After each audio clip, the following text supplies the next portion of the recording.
Imagine an entire tech industry committing like over $1 trillion to build these massive future AI data centers, only to slowly realize that the actual physical power grid on Earth might just, buckle before they can even plug those servers in. Right. Yeah, it's a wild thought. It really is. Welcome to today's custom-tailored deep dive. We're unpacking your sources today from the daily Tech Reader's 4 p.m. news brief. And this is dated August 18th, 2026. And I have to say, it is just a phenomenal stack of sources you've given us today. I mean, we are looking at a world where these massive, almost unfathomable digital ambitions are just violently colliding with some incredibly fragile physical realities. Exactly. And our goal today is to synthesize what is frankly a completely chaotic news day. We're going to connect the dots between tense geopolitical naval standoffs in the Middle East, a really massive stock market retreat, a fracturing global AI landscape, and, some really intense natural disasters. Yeah, it's a lot of ground to cover. It is. But before we jump in, you'll notice some of your sources today touch on highly polarized political events involving the Trump administration, the Supreme Court, and international relations. As always, we take no sides here. Our only job is to unpack the ideas and facts exactly as they appear in the original text you provided, helping you understand the broader landscape. Total neutrality. I mean, we're strictly just here to analyze the mechanics of what's actually happening in your sources. Okay, let's unpack this. I want to start with what is probably the single most volatile friction point in your brief today, which is the Strait of Hormuz. Oh, yeah, that situation is just, it's incredibly tense. Right, because we are basically being handed two completely contradictory narratives. On one hand, you have Iran flat out declaring the strait remains closed. They're demanding that Washington honor this June interim agreement. Right, which means they want an end to the American naval blockade. Exactly. Ending the blockade, lifting the oil sanctions, releasing all those frozen assets, and basically halting any military threats. And, they are heavily backing that up by threatening a fully offensive military posture if those diplomatic efforts just fall apart. But then on the flip side, President Trump is broadcasting the exact opposite. I mean, he's stating the waterways have officially opened. Right. He says it has been completely cleared of naval mines and that the 60-day negotiating period is over with zero new talks planned. Yeah, that's the official word. So it's like a major highway where the government insists the road is perfectly open, but the truckers are just too terrified to actually drive on it. That is a perfect way to look at it. And what's fascinating here is, well, when you want the actual truth in a geopolitical standoff like this, you absolutely do not listen to political declarations. No, you look at the money. Exactly. You look at maritime insurance and you look at shipping data. And the data from your sources paints a really stark picture here. It really does. Because regardless of what Washington announces, the global shipping industry is literally treating Hormuz as a restricted war zone. I mean, Saudi Aramco, which is, one of the largest oil producers on the planet, they suspended operations for 3 weeks and are only now doing very, very limited oil loadings. Wait, I need to pause you right there. Sure. If the U.S. military is actively, rotating naval forces through the region to maintain a blockade on Iranian ports, and they're simultaneously offering protection to commercial vessels, why are the massive Chinese shipping giants still refusing to use the route? Well, I mean, it comes down to basic risk calculus, right? Chinese state-owned companies used to carry about half of China's Middle Eastern oil imports right through Hormuz and the Bab el-Mandeb Strait. Which is a huge volume of oil. Massive. But a naval escort doesn't actually lower your insurance premiums enough if, say, a rogue missile or some undiscovered sea mine hits your vessel. Oh, wow. Yeah, the risk is just too high. Right. So rather than risk a multi-million-dollar asset and its entire cargo, these companies have completely stopped sending tankers through there.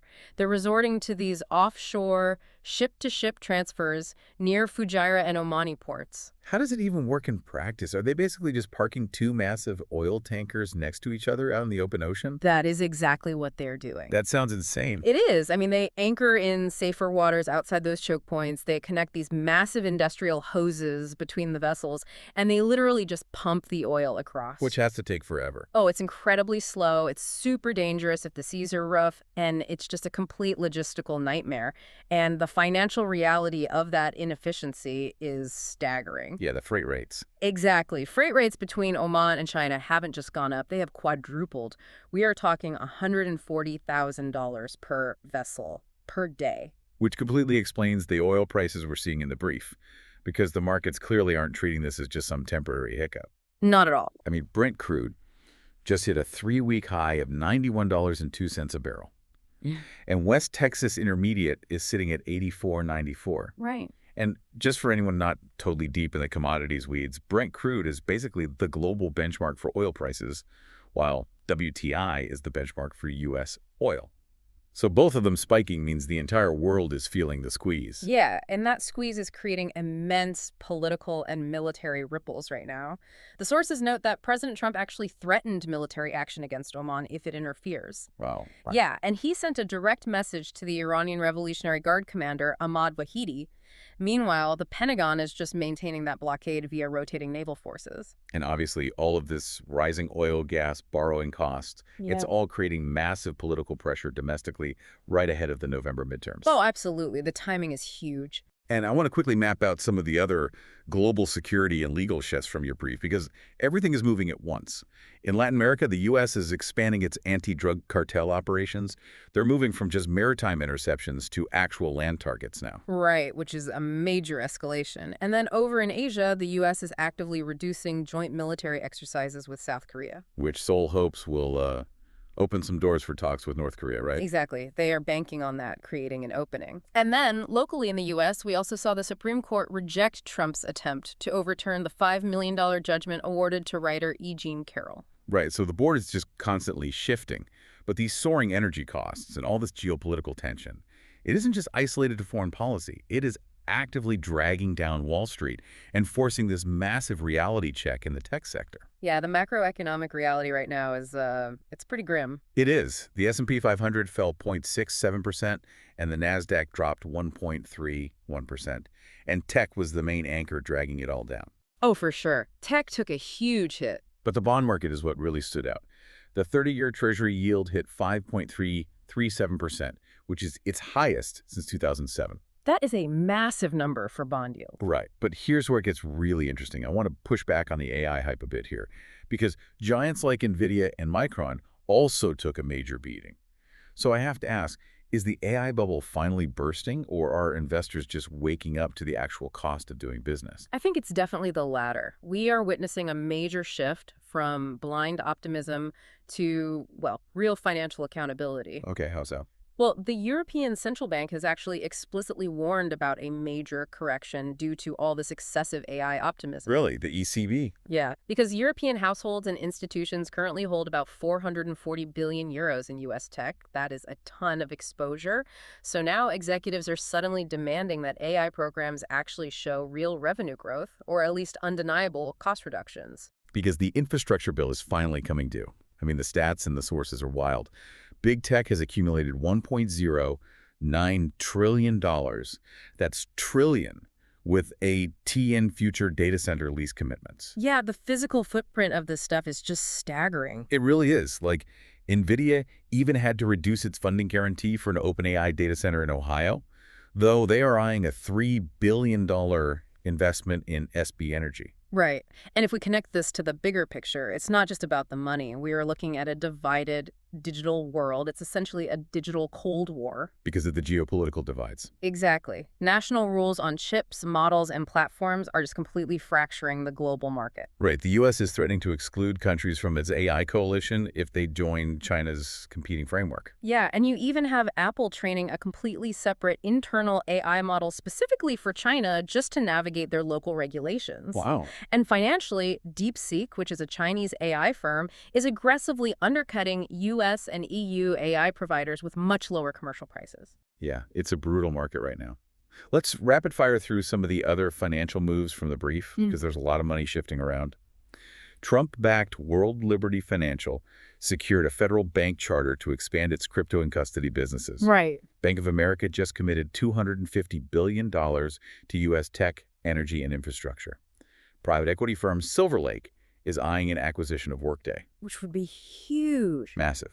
Oh, and Alphabet's early SpaceX investment is now worth an estimated $94 billion. So the capital is there. It's just moving toward, very specific bets. Exactly. But there's this really thick irony here. While we pour literally trillions into digital infrastructure and space exploration, our actual physical infrastructure here on Earth is currently buckling under extreme weather. It's a very sobering contrast. Let's talk about the natural disasters in the brief. Hurricane Lala in Hawaii has been devastating. Yeah. 180,000 people lost power, 100 homes damaged. And the immediate dangers aren't just the wind and rain. No, health officials are warning about floodwaters filled with sewage, chemicals, mold. Plus, you've got the huge risk of carbon monoxide from people running generators indoors and illnesses from spoiled refrigerated food. And if you pan out to the global picture, it's just as bad. An Indonesian 7.7 magnitude earthquake has left thousands of people completely isolated because of damaged roads and landslides. Yeah, just cut off entirely. Exactly. And wildfires are raging in Belgium and Greece. 2 people actually died near Athens. Meanwhile, extreme heat is baking the U.S. mid-Atlantic, southeast, and southern plains, and severe thunderstorms are battering the Midwest. It feels like the whole globe is just under immense physical stress. But this makes me wonder, when the physical grid fails like this, how is tech actually stepping in to save lives? Well, this is sort of the technological silver lining in all this. The sources show how Earth observation satellites are actually mapping all that Hawaiian infrastructure damage. Oh, wow. Yeah, and they're being used to find those isolated Indonesian communities we just talked about. Plus, when Hawaii's terrestrial cell networks lost power, satellite communications just stepped right in to keep people connected. So space tech is backing up the physical ground tech. Precisely. And all these outages in Hawaii are sparking this huge renewed interest in microgrids and localized energy storage just to build more resilience. Which really unpacks how this affects everyday workers.